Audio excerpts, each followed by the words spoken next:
1, 2, 3. The following is a bonus interview from our episode on the labor movement against fascism, which featured worker organizers and labor educators from around the country. Alex Han is a former organizer with the Chicago Teachers Union. Now, he's executive director of the publication In These Times. And Tarso Ramos spent decades heading up the nation's premier political research group, Political Research Associates. He now serves as senior advisor to Future Currents, a strategic hub for social and economic justice leaders. Together, they discuss the rise of authoritarianism and the MAGA movement, the alarming dismantling of government institutions under the influence of Elon Musk's Doge agenda, and the mounting pushback from worker organizers and their allies.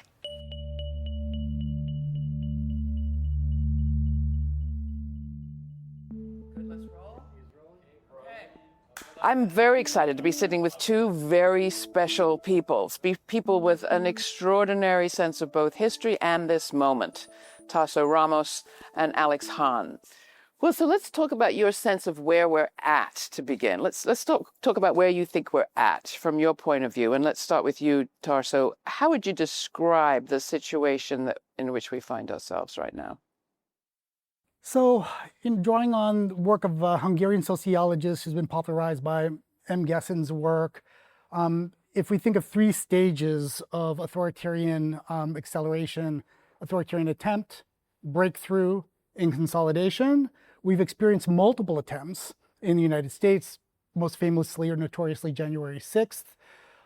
We are past attempt, we're in breakthrough.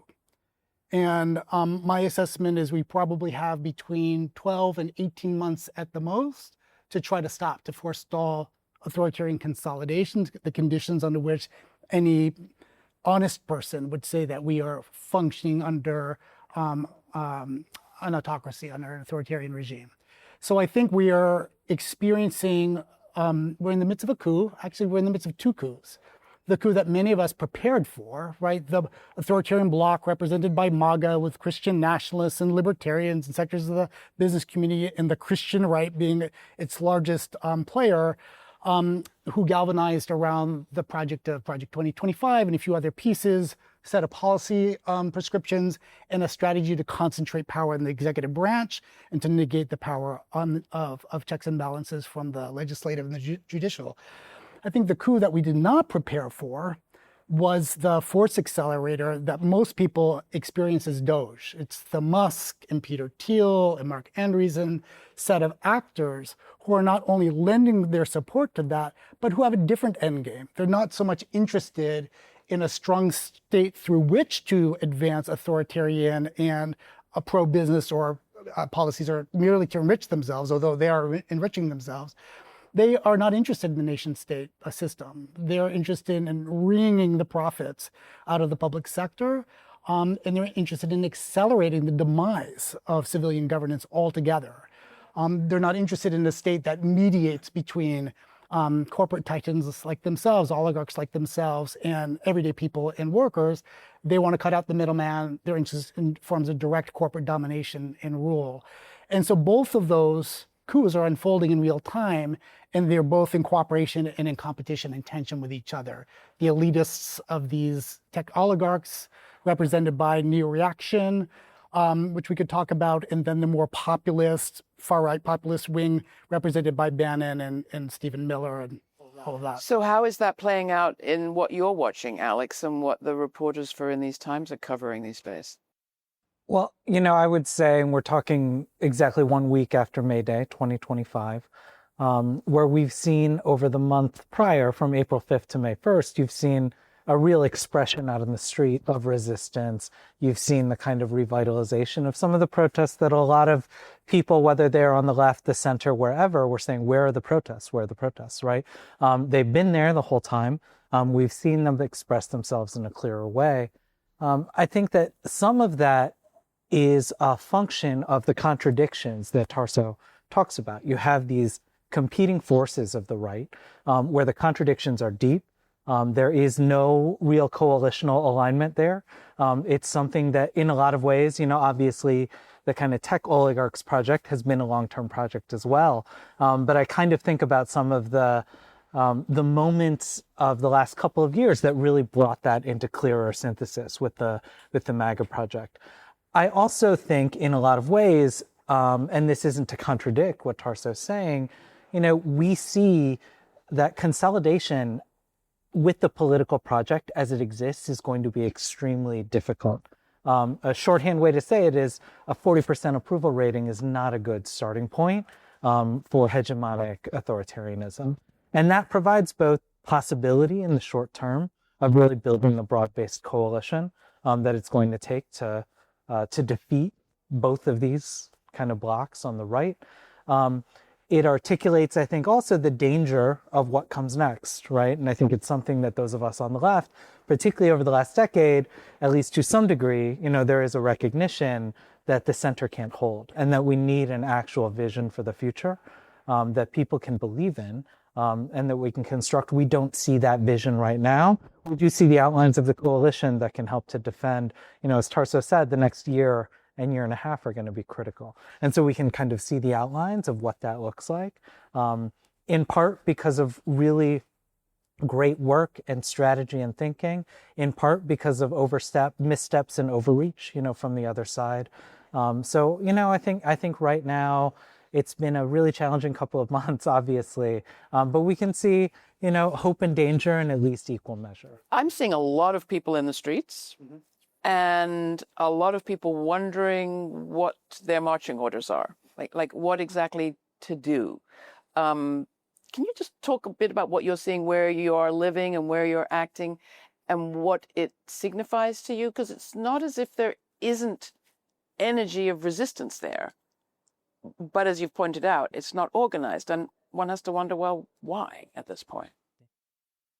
I mean, I think that there are, I'm actually thinking back to about 2 months ago, where, to my understanding, there were almost no kind of institutionally or organizationally sanctioned May Day rallies and protests planned, which is unusual. We've had since 2006 in the immigrant rights movement, the Day Without an Immigrant actions, May Day has kind of become again a locus of organization, at least for sets of activists in the immigrant rights. We saw thousands of people, tens of Yeah. thousands of people in the streets that year. Yeah, we ended up with over 1,100, on the May Day Strong website, where a lot of the work was being coordinated in a national way, 1,100 different events around the country on May Day. And so I say that just to say, I think that a lot of that is pointed toward what are the actual practical applications of protests, not just to say, let's get the biggest number of people out, at the moment that makes the most sense to do that. It's about how do we tie these things together to real, practical applications. In the context of May Day, we saw in Philadelphia civil disobedience action as a part of it in support of hotel workers in Unite Here. So you saw a little bit of a synthesis, I think, in Philadelphia, where you had Bernie Sanders been barnstorming the country, speaking to tens of thousands of people. He spoke at the May Day rally. At the same time, the president of the Philadelphia Central Labor Council took a rest with hotel workers during that action to protest. So we start to see a bit of how we can bring into alignment big numbers of people with, I think, real immediate and tangible goals, which is not the whole of what we need, but which is a really good start to kind of feeding, I think, a much more tactically dynamic set of actions going forward. I think there's fairly sophisticated local organizing going on. Where I think there is a vacuum of leadership that meets this moment is nationally. We don't have a national resistance party who's telling us what time it is and is actually moving into action. And the reflexes of many national networks and organizations were built for a different moment, a different period of contestation with the right and with the state than we're in now. And so much of that infrastructure has been built to rally folks around a particular set of policy solutions to grievances. Well, the courts are not going to save us. Congress is not going to save us. It's not going to be able to advance a robust policy initiative.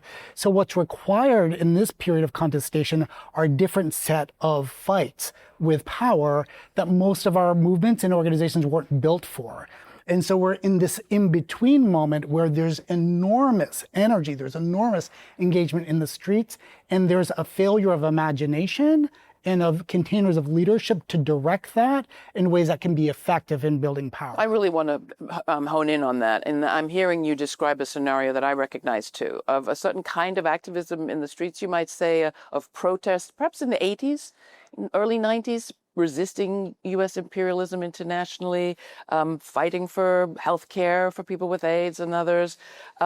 Gradually, I'm hearing you say we saw liberal and left organizations focus more on advocacy of legislation and law work, legal work. Are you saying that has left us in a bad place as progressives? I'm saying it's insufficient at the moment. And so we have to recognize that we're in a different conjuncture. There's a level of consolidation of authoritarian power, which is very strong and moving very quickly. By some measures, the rate of democratic backsliding in the United States right now has no contemporary parallel. If we look at other cases of the rise of authoritarian parties, it's happening very fast in the United States. And there's still a lot of denialism in the United States about what's here. There's still a lot of, I think, false hope that a reversal could be achieved in the midterms, for instance. I think contestation in the midterms will be very important. It's not going to reverse this. We're entering a phase of contest in the United States where the analogs we should be looking for and at for lessons are much closer to the mass rallies in Belarus or in Poland, or the construction of the United Democratic Front in South Africa to defeat the apartheid regime. And those aren't policy coalitions. Those are coalitions that align cross-class and cross-ideology from many different sectors of society to withdraw support for the regime. So mass non-cooperation, both in some ways that we would recognize, labor withdrawals and slowdowns, but other forms of mass non-cooperation. And so we have to turn our attention away from what are the ways that we fought for policy gains over the last several decades and learn from our own history, abolition movement, civil rights movement, early rainbow period, and many examples abroad for what does it take? What are the conditions that produce successful reversals or U-turns, right, from authoritarian consolidation into a possibility of democratic renewal. Now, we're talking about authoritarian consolidation, but I would also like the two of you to respond to the election results, which some at least interpreted as showing that there was a growing working class base of multiracial people for the Trump agenda, at least as they understood it. Were they just wrong? I mean, I think that's undeniable. Like the results of the election, and even in thinking about things like the Wisconsin Supreme Court race, a hugely important election, but the fundamentals of that election were not drastically different from the fundamentals of the November election. I think that in a lot of ways we do have a divided country where partisanship kind of reflects a set of different cultural questions. That's the reality of where we live. And I think that, our elections are going to continue to move, like there is no kind of like magic bullet that is going to change that or shift it. It's also that the changes in political coalition, electoral coalition, these things are not gigantic shifts. These are gradual changes that can be pushed back in different ways. I do think something that's been in my mind is really thinking about how do we actually interpret and analyze what a victory is and what a victory isn't, and how we think about the ways that are not going to be traditionally satisfying are the ways that we're going to actually be able to push this kind of authoritarian rise back. Elaborate on that. Yeah, I mean, I actually think in a lot of ways, I think about the kind of like list of policies, and actually Project 2025 is a perfect distillation of here is the utility of your list. Are you going to campaign on this list of policies? No.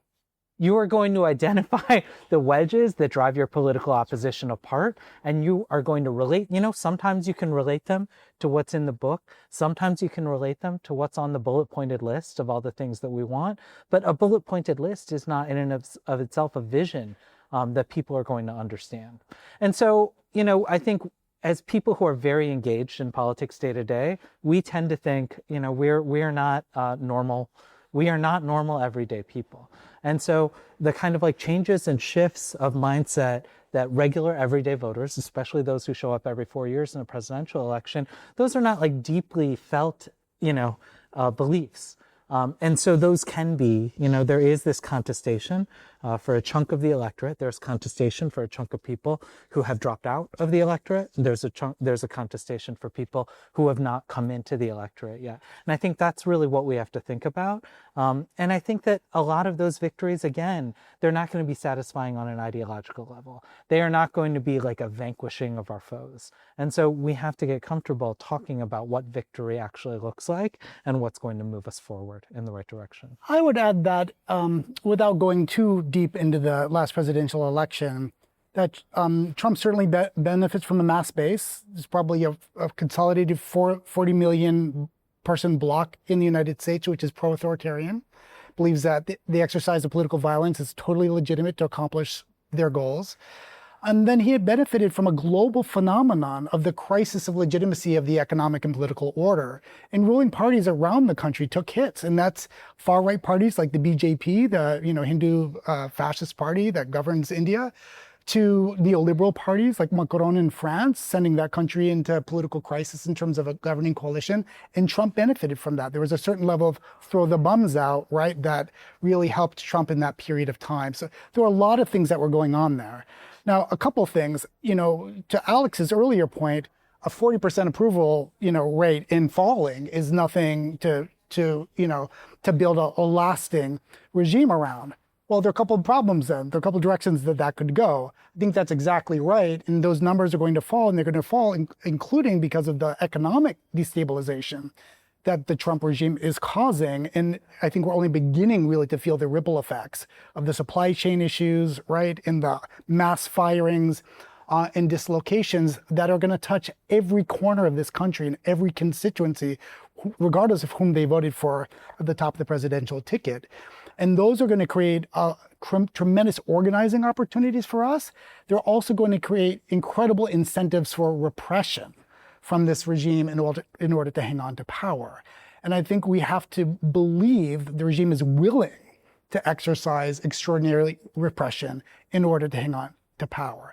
And so, not trying to be Dickensian about this, sort of best of times and worst of times, but there are going to be lots of opportunities to politicize and mobilize people. And there's going to be a very difficult set of organizing conditions under which to do that work. Both of those things are true. I think the last thing I want to suggest is, and this goes a little bit to your point about the laundry list of policy is not going to win anybody over except for the people who occupy our salons, right, about what we think should happen in this country. And so when I take that insight and I apply it then to the question of how do we build in the context of an increasingly repressive federal regime, and let's not forget, 23 states that are controlled by MAGA trifectas, right? This is not just a federal problem. We have federated authoritarianism at this point in the United States. I think to examples like the United Democratic Front in South Africa. There was a negative coalition, and it was massive. And there were parts of the business community that joined that, not because they were interested in racial equality, because they came to the conclusion that apartheid was bad for business. And lots of other people were in that coalition. And at the same time, you had the Freedom Charter. And the Freedom Charter was a very liberatory expression and vision of the society that was sought. And it was not produced by a few wonks, right? And the policy wonks in a back room someplace. 50,000 organizers fanned out across a country much smaller than the United States, right? So the density of that. And they collected people's ideas and they produced a vision statement, not a list of policies, but a vision statement about how they were going to improve the lives of everybody in that country if apartheid was defeated. And so you had a positive coalition that had a vision, because no doesn't win. You have to have a positive vision. But then you had a mass no coalition that brought together people who in many cases were antagonists. They were fighting each other. There were business communities who were crushing unions, the miners' union in COSATU in South Africa, but did come into a broad front to defeat apartheid.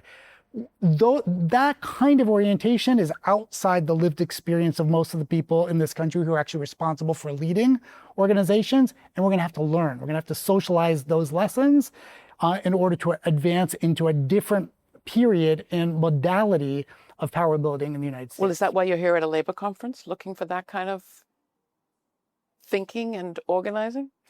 I'll tell you, one of the reasons I'm at a labor conference is when we look at the history of U-turns from democratic backsliding to democratic revival, the success rate is about 50%. Now, that's not terrible. That means there's hope. But that's a coin toss. That's a coin toss. Where there's active, vibrant union participation, the odds go up to about the low 80%. And so it's not the only thing we need to figure out. And many of these examples are drawn from periods where there was higher labor density than there is in the United States right now. So it's no magic bullet. And without active, central participation by working people in the organizations that represent them, unfortunately, we don't have parties, mass parties in this country that represent working people, we don't win. Or it's a coin toss whether we do. And so I'm interested in winning. And I'm interested in how we build the coalitions that have the highest chance of success. And that includes a fundamental strategy of involving unions and other worker organizations. In these times, focuses heavily on labor. Is this why? I mean, I don't think you can have democratic socialism without organized workers demanding more and creating democracy. I think of labor unions, for all of their faults as well, existing labor unions, these are the largest democratic organizations that almost anybody in this country has any experience with. And organizations where you elect your leaders, where you decide on those policies, where you have to work with, you don't self-select who's in the union, it's whoever works in a given place. And I think there are a lot of reasons for that. You're actually making me think of a little bit. You know, I've thought about the centrality of Kilmar Abrego García's union membership in kind of lifting us up. The steelworker who was deported, sheet metal worker who was exported, abducted, and sent to El Salvador. I don't think the kind of response would be that sustained were this not a union member. And so that tradition of mutual aid and solidarity, as much as in some places, you know, those traditions have been a bit worn out.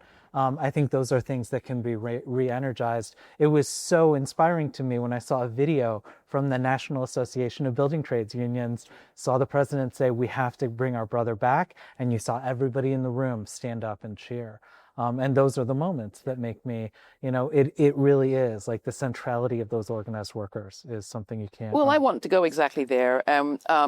Close perhaps with thinking about where those moments might be in front of us or even visible today. I think of Grace Paley's book, I think was Extraordinary Changes at the Last Minute. I mean, extraordinary things can happen quickly. And I think of Chicago, when the explosion of organizing by Chicago teachers hit the national consciousness, it was like a surprise from no place. But obviously for people who were in Chicago, this work had been going on for many years. So one of the questions I have for you, Alex, is what tendrils are you following? What surprises perhaps are you anticipating? What are you looking out for? And what could people be thinking of as perhaps turning points in this narrative? Yeah, I mean, one of the things I've been doing here at this conference is talking to people about what the fights are on the ground. And that's been a bit of the work. So, you know, a lot of work went into pulling all of these 1,100 events together for May Day. There's a lot of thinking about how that connects both to May Days of the future, but other struggles. And so I think part of that has been, you know, mapping out. You have all of these different union members who are bargaining contracts over the next several years. I actually think some of the interesting places are going to be where workers are in motion and organizing, and where that can kind of sync up with some of the existing contract and potential strike activity over the next several years. Something that's not going to be a surprise, I actually think about, you know, union revitalization as a big part of this as well. You mentioned the Chicago Teachers Union. That's a project that doesn't happen without a democratic bottom-up movement inside that union, creating change, changing the leadership and putting them on a fighting footing. We've seen over the last several years, new leadership in the UAW really revitalize that union. And so I think, you know, my eye is also on where are the unions that occupy critical places where change is really possible internally. Some of that is going to come from bottom-up grassroots movements. Some of it is going to come from legacy old-time leaders who actually listen to their members about what needs to happen and what they need. And so that's something I'm going to be paying really close. We did learn during the COVID pandemic that the international supply chains are fragile, vulnerable, and none more so, it seems to me, than some of the tech supply chains that are backing this vision of the tech bros whom you described. I mean, are there new points of leverage, perhaps, in their dependence on technology that is not going to really be able to sustain itself on this planet? Well, we've seen some of those wedges driven already. We've seen the open fights between the far-right tech oligarchs, for instance, and some of the initial wing of those that wanted to go in a different direction. We saw it on tariffs. We've seen it on visas. We've seen it on other things that the tech industry in the United States, the Silicon Valley, tech bros in particular, rely upon for their business models.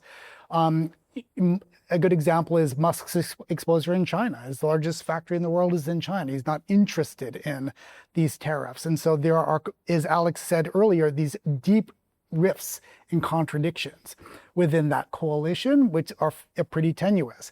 We also have the contradiction between the far-right populists and these tech oligarch elitists, and they are elitists. Musk infamously gave the Nazi salute, the Roman salute, which is the same thing. The fascists in Italy appropriated from the Romans as their glorified past. He infamously gave that salute after Trump's election, and shortly after at CPAC, Steve Bannon gave the same salute. That wasn't in solidarity. That was competitive. Bannon was saying, no, you're not of the people. We're the people. And so there are these incredible tensions within that coalition that we don't even necessarily have to exploit. They exist, and it's an unstable proposition. So I do think that there are opportunities to isolate some of the tech oligarchs. We've seen that with Musk and the Tesla takebacks. Some of the other folks there are less retail sensitive. The nature of their business isn't particularly retail. But Mark Andreessen, for right now, for instance, who is a core part of this coalition and was on Trump's transition team and all the rest of it, is attempting to raise the largest ever VC capitalization for big tech AI, including Musk's AI, of $22 billion right now. And so there are opportunities to interfere with that process by toxifying that project.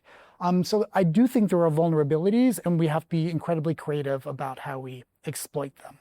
The only other thing I wanted to say in this phase is really build on what Alex was saying. I think there is a lot of organic labor revival going on right now. And another very prominent example are these mass firings of federal workers and new labor formations that are emerging out of that set of fights. The Federal Unionist Network is a really important one, spanning multiple unions. And some of your viewers may have the impression, because we say federal, so we think Washington, D.C., that these folks are all in Washington, D.C.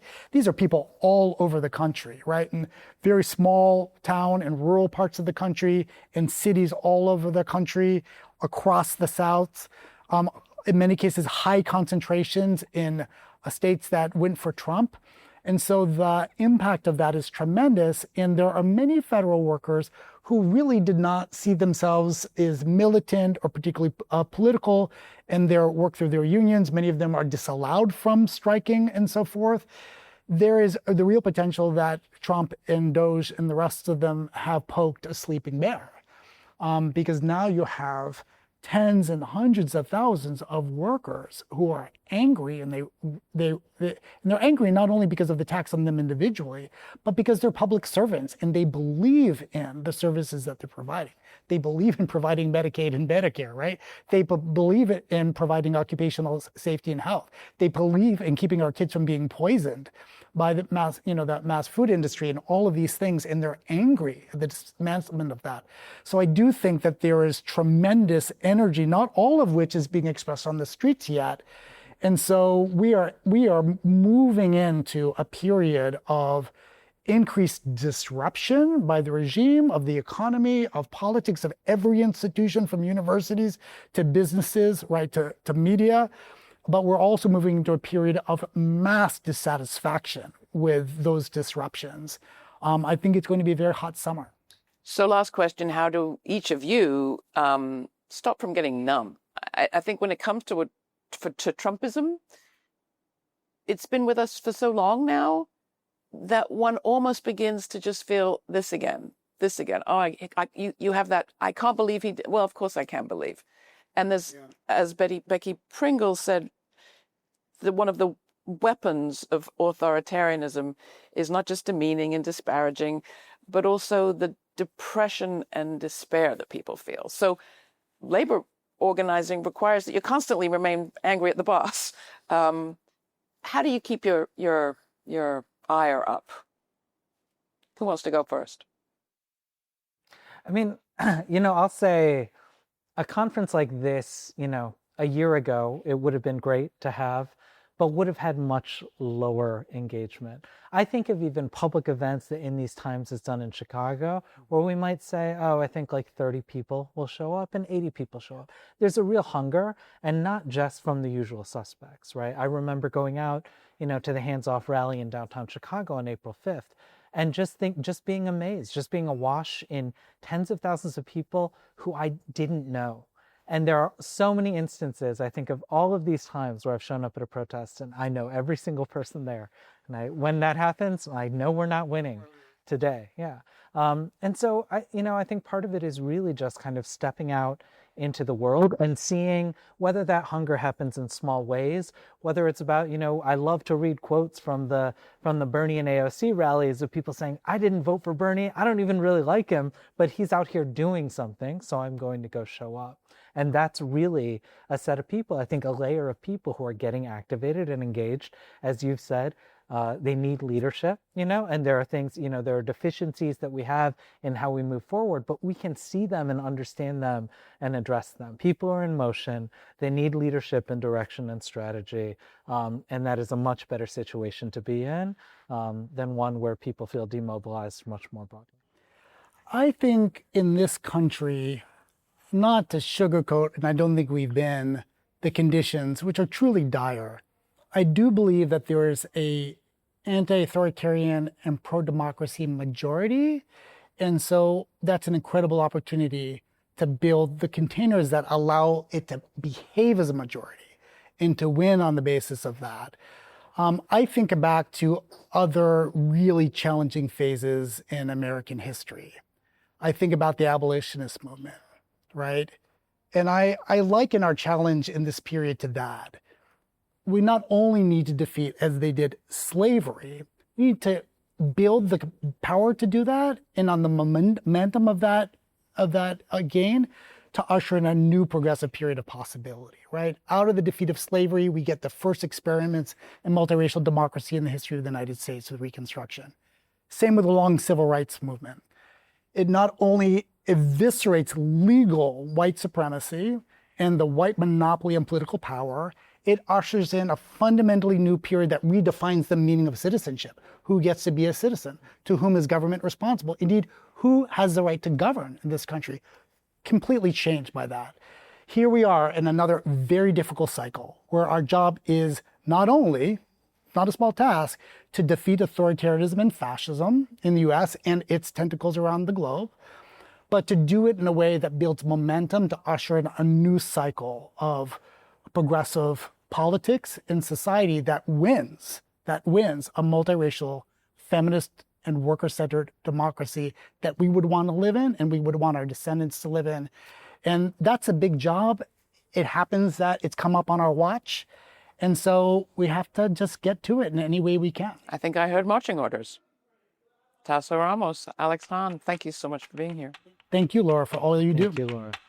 You were just listening to a bonus interview from our episode on the Labor Movement Against Fascism conference in New York City that featured worker organizers and labor educators on the front lines of the struggle for democracy. You just heard from Legacy Union organizer Alex Han and U.S. right-wing expert Tarso Ramos.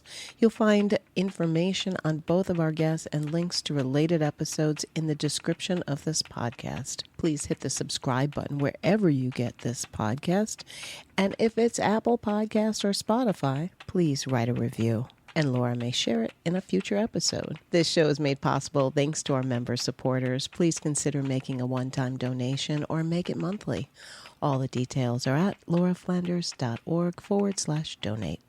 And thanks for listening.